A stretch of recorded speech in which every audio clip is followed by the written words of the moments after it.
우리는 지난주까지 로마서 8장 말씀을 나누면서 두 가지 믿음의 확신을 확인했습니다. 사랑의 확신, 변함없는 하나님의 사랑, 그 어떤 것도 하나님의 사랑을 끊을 수 없는 줄 믿습니다. 그 사랑 안에서 사시기를 바랍니다. 그 사랑으로 살아가시기를 간절히 축복합니다. 우리가 그 사랑 안에 붙들려 살면 그 사랑은 우리를 세상에서 넉넉히 이기게 만든 능력이 되는 줄 믿습니다. 바로 승리의 확신을 가지고 살 수 있습니다. 사랑하는 성도 여러분, 우리는 하나님께 부름받은 성도들입니다. 이 성도들이 갖는 능력이 무엇이겠습니까? 우리에게 어떤 능력이 있겠습니까? 우리에겐 다른 능력이 있는 것이 아닙니다. 예수 그리스도 안에 있는 충만한 사랑이 능력이 되는 줄 믿습니다. 오늘도 그 사랑으로 하나님을 기뻐하고 찬양하는 이 예배가 우리의 능력이 되시기를 간절히 축원합니다. 오늘도 말씀으로 말미암아 하나님의 사랑을 아는 지식이 우리의 능력이 되시기를 간절히 축원합니다. 할렐루야. 이 시간 성도의 교제를 나누며 인사를 나누십시다. 하나님이 당신을 사랑하십니다. 한 번 더 진하게요. 하나님이 진짜 많이 당신을 사랑하신대요. 제가 보니까 부부끼리 앉으신 분은 진하게 인사를 안 하시네요. 사도 바울이 이렇게 확신 가운데 기뻤습니다. 막 감격 가운데 있는데 오늘 불과 그 8장의 이 감격이 9장으로 넘어오면서 분위기가 확 바뀌는 것을 느끼게 됩니다. 사뭇 다르게 반전되는 느낌, 하늘을 날다가 땅 깊이 꺼지는 그런 기분을 고백하고 있습니다. 1절 말씀 우리 한번 읽어보겠습니다. 내가 그리스도 안에서 참말을 하고 거짓말을 아니하노라. 나에게 큰 근심이 있는 것과 마음에 그치지 않는 고통이 있는 것을 내 양심이 성령 안에서 나와 더불어 증언하노니. 너무 기쁘고 감격스러웠는데 갑자기 그 다음날 그 기쁨으로 살아가야 될 사람이, 그 사랑으로 막 흥분되었던 사람이 큰 근심과 그치지 않는 고통 가운데 산다라고 이렇게 말합니다. 그래서 일명 사람들은 사도 바울이 조울증 아닌가라고 이렇게 말하기도 아닙니다. 본문에서 큰 근심이란 무거운 슬픔, 원통함, 비탄으로 가득 찬 슬픔을 의미합니다. 더불어 그치지 않는 고통이란 사라지지 않고 지속되는 고통, 그 고통이 가중돼서 계속 마음에 충격을 주고 쌓여있는 그런 상태를 말합니다. 즉 오늘 우리나라 어르신 말로 하면 화병이 생겼다라는 거죠. 화병이 생기신 분들을 여러분 만나셔 보셨습니까? 여러분 한마디만 해도 분노합니다. 한마디만 해도 화를 냅니다. 혹시 여러분 아내가 그러면 갱년기다 하고 생각하시고 여러분 그렇게 아셔야 돼요. 우리 어르신들이 혹시 그러시면 얼마나 많이 쌓였으면 그러실까. 우리는 그렇게 살아야 될 인생입니다. 특히 우리 남성들은 더 그래요. 여러분, 우리 마음속에 쌓여있는 고통이 혹시 무엇입니까? 그 고통이 사도 바울은 느끼는데 그것이 그리스도 안에서 거짓이 아니고 참말이다라는 거예요. 내 고통이 거짓이 아니야, 참이야. 또 이 고통은 성령님께서 느끼도록 하는 고통이라는 겁니다. 내 양심을 성령님께서 막 두드리고 있습니다. 기뻐하라고 두드리는 것이 아니고 고통받아라, 슬퍼해라, 탄식해라 이렇게 두드리고 있다는 겁니다. 도대체 왜, 무엇 때문에 성령님께서 이렇게 두드리고 계시는 것일까요? 성령님은 무엇 때문에 성도들로 하여금 기뻐하라라고 말씀하신 뒤에 큰 근심과 끊이지 않는 고통을 알아야 된다라고 말씀하시는 걸까요? 오늘 사도 바울의 마음을 나누고자 합니다. 그 마음을 나눌 때 그가 느끼는 큰 근심과 멈추지 않는 그 고통이 우리의 마음 가운데도 있기를 간절히 소망합니다. 할렐루야. 진짜 아멘 하셨어요? 진짜 아멘 하셨습니다. 네, 저는 아멘을 안 하실 줄 알았거든요. 여러분, 성령님은요 이렇습니다. 우리는 오늘 큰 주제, 제가 1, 2부 때는 두 가지 주제를 나눴는데 너무 설명이 길다 보니까 하나의 주제로 통합했습니다. 이것만 기억하시면 좋겠습니다. 성령님은 구원의 확신과 기쁨을 주시면서 동시에 또 다른 영적인 고통을 갖게 하십니다. 성령님은 우리에게 환희를 주시죠. 기쁨을 주십니다. 행복한 마음을 주십니다. 그런데 그것만 주시는 게 아니라는 거예요. 또 다른 영적인 큰 근심과 그치지 않는 그런 고통을 갖게 하신다는 것을 우리는 깨달아야 됩니다. 무엇일까요? 여러분, 사도 바울의 인생을 알지 않습니까? 그는 예수님의 사랑을 확신했습니다. 경험한 뒤에는 이방인들에게 복음을 전하는 사도로 부르심을 받았음을 확신했습니다. 그래서 이방의 여러 지역들, 나라들을 다니면서 복음을 전했습니다. 그런데 여러분, 사도 바울은 이방인들에게만 복음을 전한 것이 아닙니다. 이방 지역을 갈 때 그곳에서 맨 먼저 첫 번째 회당을 찾아갔습니다. 그것은 자기와 같은 유대인들에게 복음을 전하기 위함입니다. 자기와 같은 동족들에게 그리스도의 복음을 전하기 위함이었습니다. 유대인들이 어떠했습니까? 사도 바울이 자신들이 죽인 예수의 복음을 전하니 분노했습니다. 여전히 교만하고 완악했습니다. 그래서 그 복음을 심히 박해하고 핍박했습니다. 걸핏하면 사도 바울을 때립니다. 걸핏하면 사도 바울을 잡아 가둡니다. 걸핏하면 매를 때리고 괴롭힙니다. 사사건건 미워하고 가는 곳마다 따라다니며 복음을 방해하고 박해합니다. 여러분이 과연 복음을 전할 때 그런 경험을 하셨다면 어떻게 하셨습니까? 원수도 그런 원수는 없을 겁니다. 꼴도 보기 싫은 사람들입니다. 이제는 다시는 그들과 마주치기도 싫습니다. 인간적으로 생각해 볼 때 그들의 죄악은 너무나도 용서할 수 없는데, 하나님의 마음 주시는 그 마음으로는 그들을 참 어떻게 할 수가 없는 겁니다. 애통하게 되고 안타깝게 여기는 게 되는 거죠. 그래서 정말 원수를 사랑하라, 그 마음이 무엇인지를 느끼게 되는 겁니다. 큰 근심과 그치지 않는 고통스러운 마음을 안고 하나님께 엎드려 간곡하게 기도합니다. 그 마음이 로마서 10장 1절에 말씀되고 있는데 제가 새번역 성경으로 읽어보겠습니다. 형제자매 여러분, 내 마음의 간절한 소원과 하나님께 드리는 기도는 내 동족으로 하여금 구원을 받게 하는 것입니다. 내 간절한 기도는 나처럼 그들이 예수 그리스도의 복음을 아는 겁니다. 나처럼 그들이 구원의 확신을 얻는 겁니다. 나처럼 끊이지 않는 예수 그리스도의 사랑을 그들이 경험하는 겁니다. 이것이 사도 바울의 마음에 가득 차게 되었다는 겁니다. 이 간절한 소원이 얼마나 가득 찼는지, 이것이 열망으로 끝나는 것이 아니라 그를 찌르는 고통이 되었다는 거죠. 그래서 사도 바울은 이렇게까지 말합니다. 3절 말씀 우리 함께 읽겠습니다. 나의 형제 곧 골육의 친척을 위하여 내 자신이 저주를 받아 그리스도에게서 끊어질지라도 원하는 바로다. 여러분, 사도 바울이 어마무시한 말을 했어요. 저주를 받겠습니다. 여러분, 이것은 헬라어로 아나테마라고 합니다. 이 아나테마는요, 구약에 번제를 드릴 때 사용했고요, 또 여러 가지 전쟁 가운데 사용했던 단어입니다.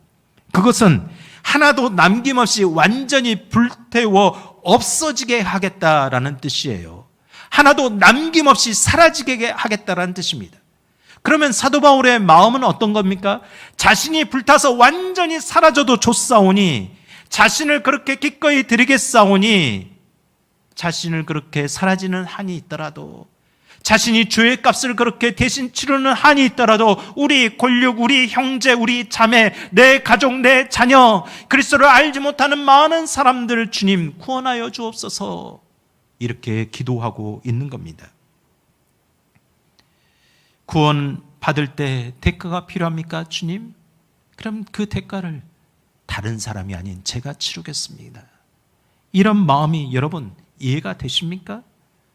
여러분도 이런 기도를 하고 계시는 분들이 있죠. 남편과 아내와 자녀들 위해서 기도하시는 분들이 분명히 있습니다. 여러분 이렇게까지 기도하고 계십니까? 사도 바울이 느끼는 이 큰 근심과 그치지 않는 고통이 정말 자기 동족들에게 향하고 있는 이유는 또 하나 있었습니다. 여러분 4절과 5절 말씀에 말씀합니다. 우리 4절과 5절 함께 읽겠습니다. 그들은 이스라엘 사람이라 그들에게는 양자됨과 영광과 언약들과 율법을 세우신 것과 예배와 약속들이 있고 조상들도 그들의 것이요 육신으로 하면 그리스도가 그들에게서 나셨으니 그는 만물 위에 계셔서 세세에 찬양을 받으실 하나님이시니라. 아멘. 이스라엘 백성들이 놀라운 특권을 받았다라는 겁니다. 특별한 은총을 받았다라는 거죠. 그 은총을 여러 가지 단어로 설명하는데 그 은총은 이미 우리가 받은 것과 똑같습니다. 이 은총을 아는 것이 우리의 신앙 생활에 큰 도움이 되는데 그 어떤 은총이냐면요, 4절 중반절부터 보시세요. 이스라엘 사람이라 선택받은 민족이 되었다. 그 민족이 되면서 어떻게 되었느냐? 양자가 되었다며, 하나님의 자녀가 되었다. 하나님의 영광 가운데 임하는 백성들이 되었다. 언약 백성이 되었다. 율법을 세우신 그런 율법을 받는 백성이 되었다. 예배를 드릴 수 있는 백성이 되었다. 약속들을 받은 백성들이 있다. 그 중에서도 가장 큰 축복은 믿음의 많은 조상들이 있고 그들이 믿음의 후손이 되었는데 그들 자신도 예수 그리스도 그 독생자 대신 예수 그리스도 메시아의 조상이 되었다라는 겁니다. 혈통적으로 아브라함의 자손이요, 바뀔 수 없는 구원자 예수 그리스도와 같은 그런 백성이 되었다라는 거죠. 이것보다 놀라운 축복이 어디 있습니까? 이것은 이스라엘 백성들이 누구보다도 먼저 예수님을 믿을 수 있는 특권을 받게 되었다는 거죠. 기득권을 얻게 되었다라는 겁니다. 그럼에도 이 특권과 기득권을 이들이 어떻게 취급했습니까? 이 놀라운 은총을 하찮게 여겼습니다. 이 기득권을 버려버렸습니다. 그리고 예수님을 십자가에 못 박았습니다. 이것을 생각하면 할수록 왜 그랬냐고, 어떻게 그럴 수 있냐고, 제발 좀 지금이라도 돌이켜라고, 우리는 하나님을 믿어야 될 백성이라고, 하나님의 자녀된 백성이라고 그렇게 가슴이 아파서 견딜 수 없는 마음으로 전하고 있는 겁니다. 제가 여러분 앞에 이렇게 말씀을 전하는 것보다 더 간곡하게 울부짖고 있는 겁니다. 끓어오는 울분과 원통함을 주체할 수 없었습니다. 그의 마음에는 자기 동족들을 향한, 자기 권력의 친척 가족들을 향한, 자기 자녀들을 향한, 믿음을 알면서도 잃어버린 그 지체들을 향한 큰 근심과 그치지 않는 고통이 담겨 있었습니다. 저는 사도 바울이 고백한 큰 근심과 그치지 않는 고통을 이렇게 생각됩니다. 아, 하나님이 나를 보실 때 이러하시겠구나, 이런 애타는 마음을 가지고 계시겠구나. 하나님의 마음이 사도 바울에게 부어지니까 사도 바울이 스스로 근심하고 애통하는 마음을 갖는 것이 아니라 그도 감당할 수 없는 큰 근심과 그치지 않는 고통 속에서 그 마음을 느끼는 겁니다. 사랑하는 성도 여러분, 여러분의 마음은 어떠하십니까? 구약의 모세가 시내산에 올라가 하나님으로부터 율법을 받을 때가 있었습니다. 산 아래서 모세를 기다리는 백성들이 어떻게 했습니까? 모세가 내려오는 시간이 지체되자 그들은 눈에 보이는 하나님을 만들었습니다. 하나님을 대신하여 송아지 우상을 만들고 그 앞에서 절하고 춤추고 놀았습니다. 그 송아지를 기뻐했습니다. 이 모습을 보고 하나님이 경노하셨습니다. 내가 이 백성을 구원한 것이 후회가 된다. 내가 이 백성들을 다 진멸해버리고 다시 새로운 민족을 세워서 시작하겠다라고 말씀하십니다. 그때 모세가 하나님 앞에 엎드려 간절하게 간구합니다. 그것이 출애굽기 32장 31절과 32절의 말씀, 우리 모세의 심정으로 한번 읽어보겠습니다. 모세가 여호와께로 다시 나아가 여짜오되 슬프도소이다. 이 백성이 자기들을 위하여 금신을 만들어 싸우니 큰 죄를 범하였나이다. 그러나 이제 그들의 죄를 사하시옵소서. 그렇지 아니하시면 원하건대 주께서 기록하신 책에서 내 이름을 지워버려 주옵소서. 사도 바울과 똑같은 마음이지 않습니까? 사도 바울은 저주를 받겠다 하면, 저주를 받게 하겠다면 자신이 받겠다겠습니다. 하나도 남김없이 자신을 태워야 된다고 하면 그대로 태워드리겠다고 했습니다. 모세는 어떠했습니까? 하나님, 생명책에 기록된 이름 지워주십시오. 그리고 저들의 이름을 살려주십시오. 마땅히 대신해야 된다면 감내하겠습니다. 제가 그들의 죄값을 대신 받겠습니다. 어떻게 이렇게 말할 수 있을까요? 그리스도의 사랑을 알기 때문이죠. 그리스도의 십자가를 알기 때문입니다. 여러분, 우리는 어떻습니까? 나만 구원받았으면 끝난 것입니까? 나만 잘 믿고 있다가 하나님 나라 가면 끝나는 것입니까? 우리만 잘 믿고 우리끼리 쑥떡 끓이고 즐겁게 지내다가 가면 되는 것입니까? 예수 그리스도의 사랑은 무엇입니까? 왜 우리에게 그 사랑을 주셨습니까? 갈라디아서 3장 13절에 말씀합니다. 그리스도께서 우리를 위하여 저주를 받은 바 되사 율법의 저주에서 우리를 속량하셨으니 기록된 바 나무에 달린 자마다 저주 아래에 있는 자라 하였습니다. 구원은 저주받은 십자가에서 이루어졌습니다. 사람들이 지기 싫은 십자가, 저주하는 십자가에서 이루어졌습니다. 그러므로 십자가는 우리에게 말씀하시는 겁니다. 예수님께서 우리에게 말씀하시는 겁니다. 내가 살아야 된다면 내가 기꺼이 죽겠노라고. 너를 살리기 위해서라면 내가 기꺼이 내 생명을 아낌없이 내주겠노라고 말씀하시는 겁니다. 그 음성이 들리십니까? 그 사랑이 보이십니까? 예수님은 그 사랑을 아는 자들에게 다시 한번 말씀하십니다. 그렇다면 모두 자기 십자가를 지고 나를 따르라. 여러분이 져야 될 십자가가 무엇이라고 생각하십니까? 저는 오늘 말씀으로 이렇게 생각됩니다. 주님께서 그렇게 하신 것처럼 그 누군가의 영혼을 살리기 위해서, 내 가족의 영혼을 살리기 위해서, 내 자녀의 영혼을 살리기 위해서, 내가 아는 권력 친척과 이 나라와 이 민족의 영혼들을 살리기 위해서 주님께서 나를 요구하신다면 나를 내어드리겠습니다. 이런 마음으로 우리가 살라고 요청하시는 겁니다. 이것이 우리 안에 부어주시는 소명입니다. 이것을 위해 교회를 세우시고 성도들을 모이게 하신 겁니다. 이것이 우리 한성교회와 우리 성도들이 모일 때마다 함께 바라봐야 될 방향입니다. 우리가 무엇 때문에 함께 예배를 드리는 것입니까? 사랑하는 성도 여러분, 우리 교회가 희생해야 될 것이 있다면 감내해야 되는 겁니다. 우리 성도들이 양보해야 될 것이 있다면 분명히 내어줘야 되는 것입니다.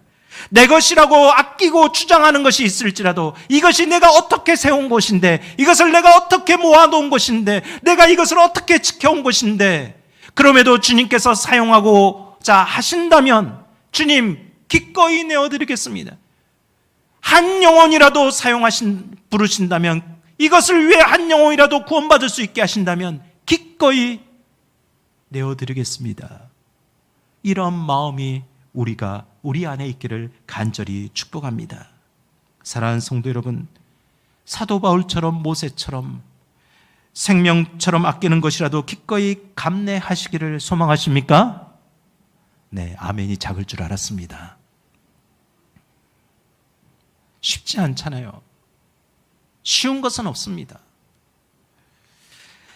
저는 7월을 시작할 때 성도님들과 이야기를 나누다가 기도 제목을 물어본 적이 있습니다. 여러분, 전반기는 어떻게 보내셨나요?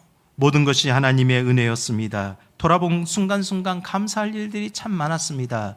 라고 말씀하셨습니다. 하반기 기도 제목이 무엇인지를 물었습니다. 그때 한 분이 이렇게 말씀했습니다.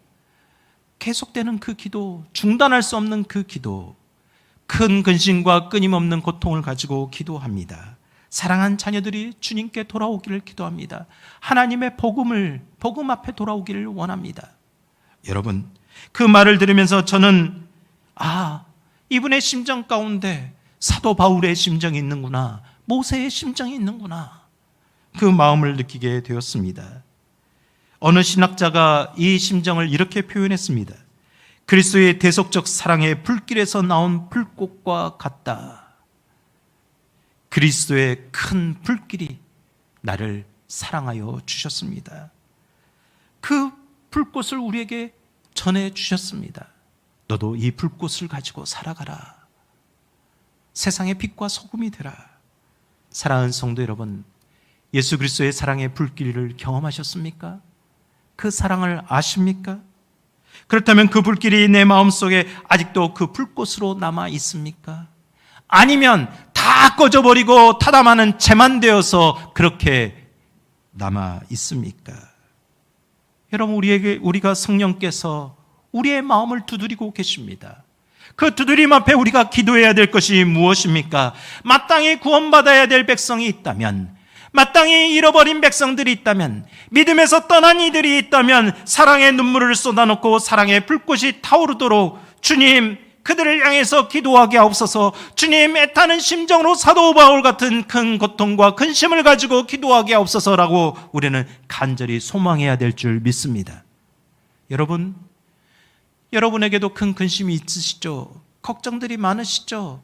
세상 근심과 걱정은 끊임없이 다가올 겁니다. 몸도 아프고 경제도 힘들고 자녀들도 힘들게 하고 남편은 철이 안 들고. 여러분, 그런 큰 근심 말고요, 그런 끊임없는 그런 육체적인 고통 말고요, 사도 바울은 우리에게 말합니다. 성령께서 주시는 큰 근심과 그 성령께서 주시는 탄식을 가지라.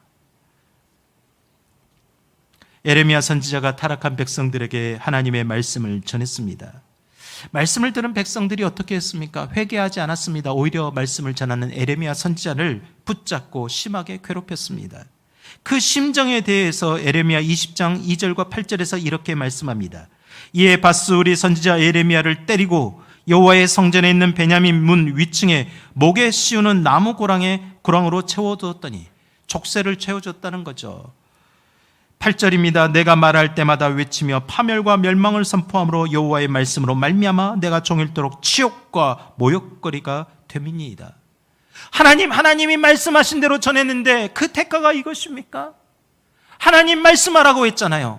제가 전하고 싶어서 전한 게 아니잖아요. 하나님의 제 양심을 두드려서 그렇게 순종했는데 그 대가가 이것입니까? 그래서 에레미야 심정이 20장 9절 상반절에 이렇게 나옵니다. 여러분, 에레미야가 어떻게 했냐면요, 내가 다시는 여호와를 선포하지 아니하며 그의 이름을 말하지 아니하리라. 저 할 만큼 했습니다. 저 이제 안 할래요. 저 그만해도 되지 않겠습니까? 저 이때까지 은퇴하기 전까지 할 만큼 했지 않습니까? 나만 구원받고 믿기도 힘든 이 시대에 뭘 그렇게 옆 사람을 챙기라고 하십니까? 뭘 그렇게 주변을 돌아보라고 하십니까?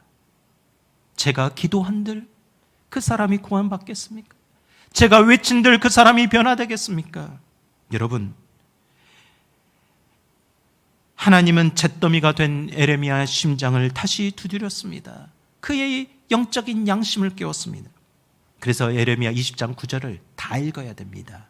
다 읽으면 그분의 심정, 그의 마음이 읽혀지게 됩니다. 우리 에레미야 20장 9절 말씀을 함께 읽겠습니다.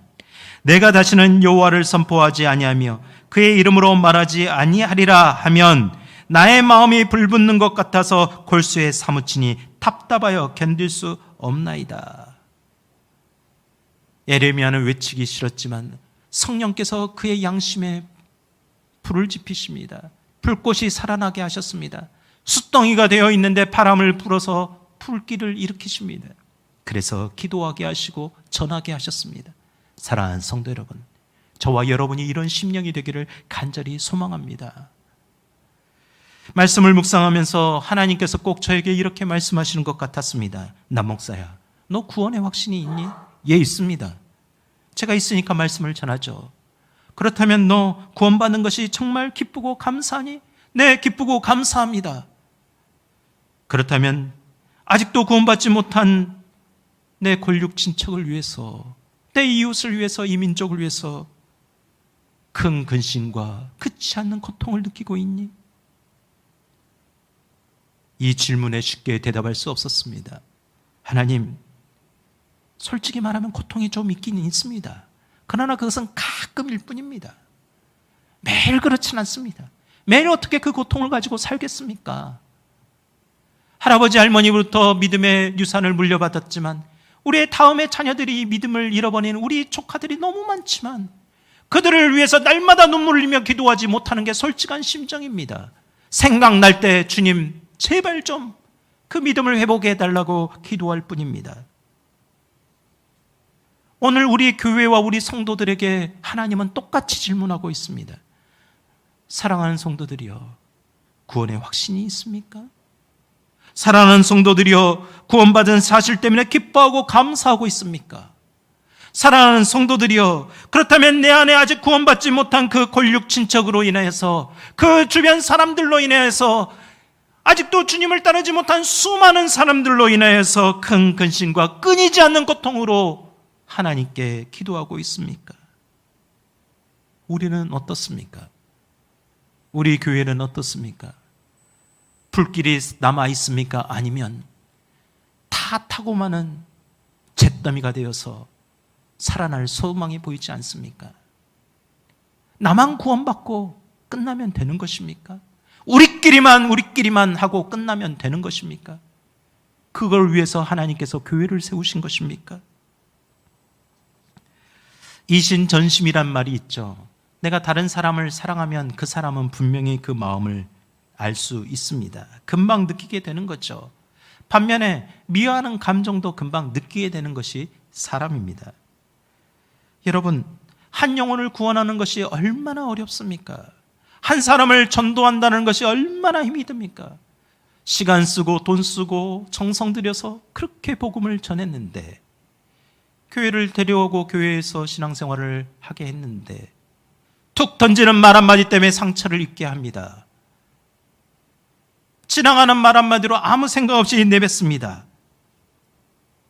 그러면 우리는 상처받은 사람들에게 사람 보지 말고 하나님만 바라보자고 그렇게 권면한다고 말합니다. 그런데 여러분, 그 사람 속에서 하나님의 형상이 그 정도 수준으로 보이는 겁니다. 그 사람 속에서 그리스도의 사랑이 그 정도 수준으로 보이는 겁니다. 그래서 신앙생활을 못하겠다고 하는 겁니다. 우리는 어떻습니까?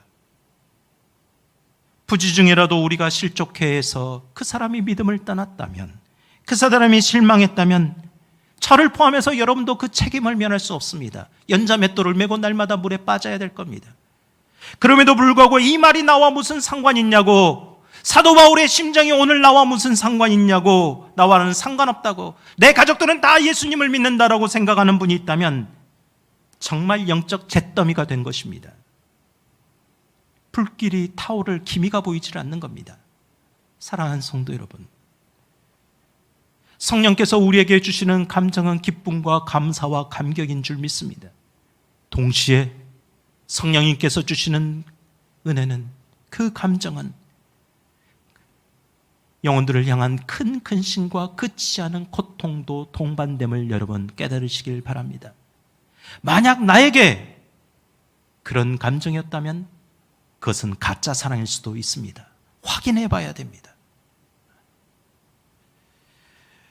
오늘 말씀을 준비하면서 유명한 일화를 다시 한번 보게 되었습니다. 평생 동안 5만 번 기도 응답을 받았다고 알려진 조지 뮬러 목사님의 기도에 관한 기록입니다. 그분은 너무나도 열심히 평생 하나님의 신실하신 도우심과 사랑을 경험했습니다. 그리고 그렇게 기도 응답을 받고 우리에게도 기도의 사람으로 살라고 간청합니다. 그의 기도 중에 가장 큰 기도가 있었는데, 그것은 어렸을 때부터 친했던 5명의 친구를 위한 기도입니다. 그들의 구원을 놓고 계속 기도했습니다. 시간이 흐르자 한 사람, 두 사람 예수님을 믿기 시작했습니다. 그럼에도 여전히 두 사람은 마음을 돌이키지 않았습니다. 친구를 위해 기도하기 시작한 52년이 지나간 무렵, 병석에 누운 뮬러 목사님은 강단에서 마지막 설교를 전했습니다. 그리고 한 친구가 그 설교 말씀을 듣고 예수님을 믿기로 작정했습니다. 그리고 얼마 지나지 않아 뮬러 목사님은 세상을 떠났습니다. 마지막 남은 한 친구는 아직도 믿음을 갖지 못했습니다. 뮬러 목사님의 장례식에 찾아온 그 친구, 죽는 순간까지도 자신의 구원을 위해 간절히 기도했다는 그 말을 듣고 그 사랑에 감격해서 그도 예수님을 영접했습니다. 장례식장에서 예수님을 영접했습니다. 그리고 그 사람은 다른 어떤 친구들보다 먼저 더 간증하며 영국 전역을 돌아다니면서 이렇게 외쳤다고 합니다. 뮬러의 기도는 다 응답되었습니다. 저는 그 최후의 응답의 증거입니다. 당신의 기도도 반드시 응답될 것입니다. 사랑하는 성도 여러분, 오늘도 사도 바울처럼 큰 근심과 끊임없는 고통으로 오랫동안 기도하고 있는 분들이 분명 있는 줄 압니다. 그런 마음으로 기도하고 있는 분들이 있습니다. 응답되지 않아서 낙심되는 마음이 있는 것도 압니다. 여러분, 응답될 까지 한순간 기도의 끈을 놓지 않았던 뮬러 목사님의 도전을 받아 우리도 다시 한번 힘을 얻기를 소망합니다. 주님이 우리의 양심을 두드리는 그 음성을 듣기를 원합니다. 베드로후서 3장 9절의 말씀을 읽고 말씀을 마치겠습니다. 우리 함께 읽겠습니다. 주의 약속은 어떤 이들이 더디 생각하는 것 같이 더딘 것이 아니라 오직 주께서는 너희를 대하여 오래 참으사 아무도 멸망하지 아니하고 다 회개하기에 이르기를 원하시느니라. 아멘. 주님의 마음을 아시겠습니까? 주님께서 우리 성도들과 교회를 향한 마음이 느껴지십니까? 우리의 영적 양심을 두드리는 성령님의 음성에 반응하는 저와 여러분이 되기를 간절히 축복합니다. 기뻐하십시오. 감사하십시오. 행복하십시오. 동시에 영혼들을 향한 큰 근심과 끝이 않는 고통스러운 마음으로 주님 앞에 눈물의 기도가 살아있는 몸된 제단, 몸된 성도들의 모임이 되기를 간절히 원합니다. 우리 함께 기도하십시다. 혹시 여러분의 마음에 사도 바울처럼 모세처럼 여러분이 다 죽어 잿더미가 되더라도 그를 살려야 될 그 이름이 있습니까? 그 사람이 있습니까? 남편입니까? 아내입니까? 자녀입니까? 여러분의 골육 친척입니까? 이 나라와 이 민족입니까? 믿음의 시험거리가 들어서 방황하고 있는 어떤 사람입니까? 여러분, 오늘 시간 단 한 사람이라도 좋습니다. 단 한 사람이라도 우리 기억하면서 기도하십시다. 특별히 기도하실 때 더불어 우리 청년들과 청소년들, 잃어버린 영혼들이 너무 많습니다. 주님, 우리 믿음의 다음 세대들이 살아나게 하옵소서. 우리 함께 마음을 모아 기도하십시다. 걸어가시고 내려오신 아버지 하나님, 하나님의 음성을 듣습니다. 하나님의 마음을 합니다. 주님, 우리의 마음 가운데 성령께서 그 양심을 영적으로 두드리고 계심을 듣습니다. 주님, 나만 구원받았다고 행복하며 나만 믿음이 되었다고 우리 여기며 이렇게 살지 않기를 원합니다. 주님, 구원받아야 될 일이 너무나도 많이 있습니다. 주님 앞에 나와야 될 일들이 너무나도 많이 있습니다. 주님, 우리의 마음속에 끊임없는 고통을 느끼게 하신다면 그것을 감내하겠습니다. 그 기도를 드려야 된다면 내가 드리겠습니다. 그를 위해 헌신하고 희생해야 된다면, 그것을 위해서 내가 아끼는 것까지 다 내어놓아야 된다면 주님, 내어놓겠습니다. 주님, 우리의 기도 가운데 응답하시고 우리의 기도 가운데 함께 하셔서 우리의 남편과 아내가, 우리의 자녀들이, 우리의 골육 친척과 이 나라와 이 민족이 온 세계 열방 가운데 주님의 뜻이, 하나님의 마음이 전해질 수 있도록 인도하옵소서. 주님, 역사하여 주시옵소서. 특별히 우리 다음 세대의 우리 청년들과 자녀들, 주님을 포기하지 않으며 주님을 믿음으로 자라나게 하여 주시옵소서. 주님, 도와주시옵소서. 이 모든 말씀 우리를 구원하신 예수 그리스도의 이름으로 간절히 기도드리옵나이다.